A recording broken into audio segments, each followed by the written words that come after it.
네, 표적 감사와 채용 특혜 의혹을 받고 있는 김은경 전 환경부 장관의 구속 여부가 이르면 오늘 밤늦게 결정됩니다.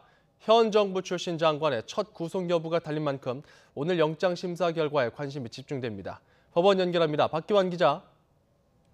네, 서울 동부지방법원입니다. 네, 현장 분위기 어떻습니까? 네, 이곳은 이른 아침부터 많은 취재진들이 모여 있습니다. 현 정부 출신 장관에 대한 첫 구속 여부가 결정되기 때문인데요. 김은경 전 환경부 장관에 대한 구속 전 피의자 신문은 잠시 뒤 10시 반부터 이곳 서울 동부지법에서 진행됩니다. 김 전 장관은 변호사를 통해 법원 출석 전 짧게 입장을 내놓겠다고 밝혀 어떤 언급이 나올지 관심입니다. 지난해 환경부 블랙리스트 의혹이 불거진 이후 김 전 장관은 공개석상에 모습을 드러내지 않았습니다. 앞서 저희 취재진이 변호사 사무실을 찾은 한 차례 김 전 장관을 만나 물었지만 당시에는 아무런 입장을 내놓지 않았습니다. 네, 아무래도 관심이 좀 집중되는 부분은 아무래도 혐의입니다. 김 전 장관의 혐의를 좀 자세하게 풀어주시죠. 네, 김 전 장관의 혐의는 크게 두 가지로 나눌 수 있습니다. 표적 감사와 채용 특혜인데요. 전 정권 산하기관 임원을 집중 감사해 사표를 받아내고 후임 공모 과정에서 특정 후보자에게 특혜를 줬다는 겁니다.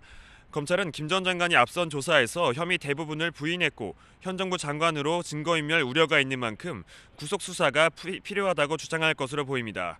지난 석 달간 수사를 통해 확보한 환경부 내부 문건과 관계자 진술 등이 이런 검찰의 주장을 뒷받침하고 있습니다. 하지만 김 전 장관 측은 자신이 직접 개입하지 않았다며 혐의를 부인하고 있어서 이에 반박할 것으로 예상됩니다.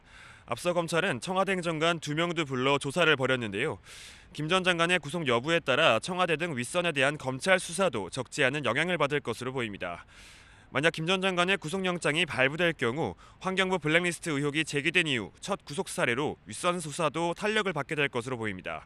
검찰은 김 전 장관의 신병을 확보하게 되면 인사수석실을 중심으로 청와대 관계자들이 부당하게 관여했는지 본격 수사에 나설 것으로 예상됩니다.